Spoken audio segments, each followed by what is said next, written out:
Bilmirəm. Ay qardaş, mən bir də... Qardaş, ay Rahid bəy. Ay qardaş, malalamaq nə? Niyə bir də deyəndə səbirli ol görək? Ay qardaş. Ay qardaş. Hədis var. Bunu yapaq, dinlə mən sənə. Keyin hədisdir. Nədir ona? Kimi? Danış, ay Rahid bəy, danış, bitir. Mikrofon bağlandı.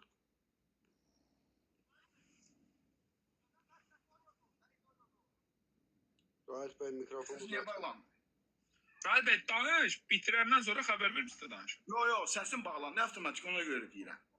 Hə, deməyim odur ki, nədir o hədisin adı da yadıma çıxır, belə emosiyon yadıma çıxır.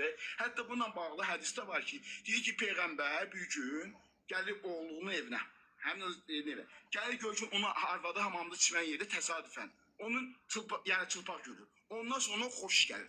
Bunu hədisdə yazır. Sən nətər olur ki ya? 10-cu əsrdə yazılan bir yazını. Deyirsə yalandır. 1000 il sonra deyirsə ki, bu yalandır. Təsəvvür edin, 1000 il bundan qabaq yazılıb. Həmin dövrdə. Araz qardaş. Deyirsən ki, Peyğəmbər görüb Zeynəbi xoşu gəlib. Zeynəbi görüb. Görsəyə, bir də. Qardaş, bir danışda başına dönməsəb keçirdirəməyəcək. Deyirəm, görüb xoşu gəlib. Yəni, mən də deyirəm ki, görüb xoşu gəlib. Peyğəmbərin xoşu gəlib. Kimi Peyğəmbərin xoşu gəlib. Mən öz gəlindən xoşu gəlib. Burada nə?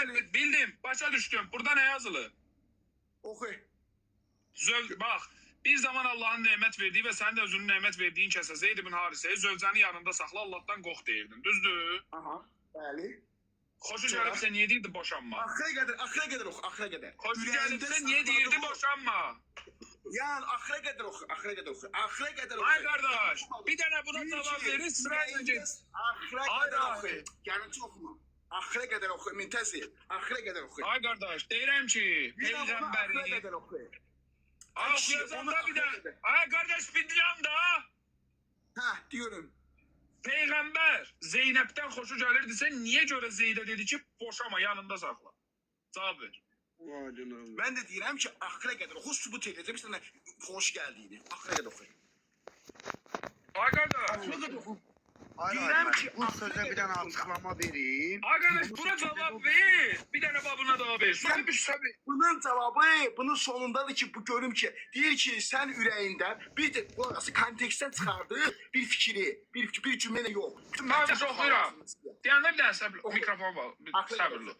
Bismillahirrahmanirrahim. Bir zaman Allah'ın nemət verdiyi və sənin özünün nemət verdiyin kəsə Zeyd ibn Harisəyə zövcəni yanında saxla, boşama, Allah'tan qorx deyirdi. Allah'ın aşkar edəcəyi şeyi ürəyində gizli saxlayır və insanlardan çəkinirdi. Halbuki əslində qorxmalı olduğum məhz Allah'dır. Zeyd zövcəsini boşadıqda... Ürəyində saxlayır. Demək ki, bu ürəyində olub da. Özün düzdür də. Ürəyində saxlayır. Allah bilir ki... Bir də deyən daha yeni bitirir. Gördün özün düdü. Radde, 10 dolar əbbimə sənin üslubunla sənlə danışsam, Allah haqqı xatirimə dəyər də. Yəni, çox hörmətsiz eləyərəm sənə. Yəni, saygısızlıq eləmə, söz danışam burada. Allah haqqı mənim başım atır da. Yəni, sizin üslubda sizlə danışsam, Allah şahiddir ki, çıxıb gedərsən bu canlıdan. Bir deyən. Mən danışacağım, sən danışma. Zeyd zövcəsini boşadıqda səni onunla evləndirdik ki, himayəsində götürdüyü şəxslərin övrətlərini boşadıqları zaman o qadınlarla evlənməkdə möminlərə heç bir sıxıntı olmasın. Allahın əmri mütləq yerinə yetəcəkdir. Hə, siz də iddia edirsiniz ki, Allahın aşkar edəcəyi şeyi ürəyində gizli saxlayır və insanlardan çəkinirdin hissəsində Peyğəmbərin qəlbində Zeydin yoldaşı Zeynəbə qarşı məhəbbət var idi. Peyğəmbər bunu qəlbində gizli saxlayırdı. Fazıl bəy, üzürlü sayın. Şuraları heç kimi qaldırmayın, xahiş edirəm. Peyğəmbər bunu qəlbində gizli saxlayırdı və Peyğəmbərin qəlbində gizli saxladığı şey Zeynəbə qarşı məhəbbət idi deyirsiniz. Düzdür, qardaş? Açın mikrofonu. Aç mikrofonu. Bəli, bu mikrofon. Ama bu mikrofon bu dediğini ispat etməsən, mən sənə söz verirəm.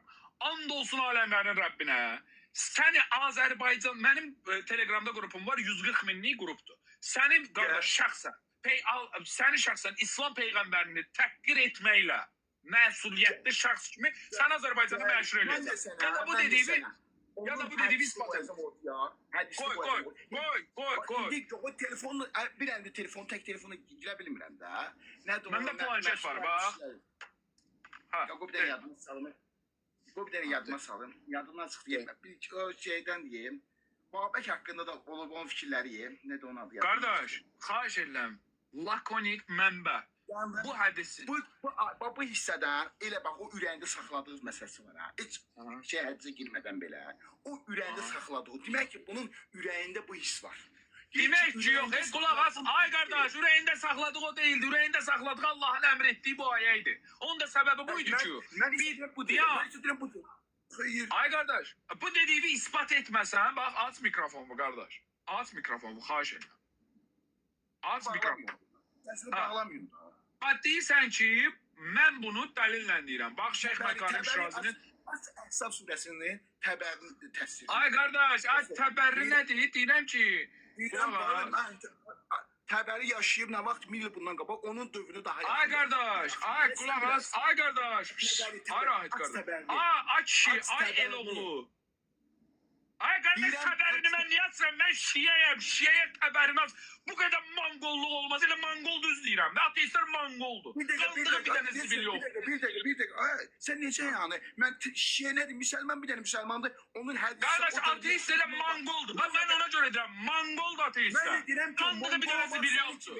Sözdə səhv çıxan adamlardır ki, Mongol Arkadaş, sən heç bilmirsən ki, elmi üslubda kimə hansı mənbəyi gətirmək lazım. Aç təbərini hədisi oxu. Aç təbərini. Demirsən, aç təbərini. Təbəri hədis kitabı deyil, ay rahid kimi özünü ağıllı zənn edən adam. Deyirəm, get aç təbərini oxu. Ay qardaş, təbəri hədis kitabı deyil, təfsirdir. Ay bir adam nə qədər... Mongol bir adam. Mongol sübut edir. Aç təbərini oxu. Ay manqol məndən, mənəm manqol. Ay bu cəmat həqiqi bədbaxt ya kişi. Bu cəmat həqiqi bədbaxt. Aç təbərini oxu. Ay mən bu adama bir nəfər getsin desin ki, bax, elmi müstəvidə danışırsansa bir adama gətirdiyin dəlil bu adamın öz qəbul etdiyi çərçivədən kənarda bir şey ola bilməz. Mən sən ateistə Qurandan filan ayəni ilə bağlı sual verə bilərəm. Yox, sən ateist olaraq Quranı qəbul etmirsən. Bir adam nə qədər manqol ola bilər ki?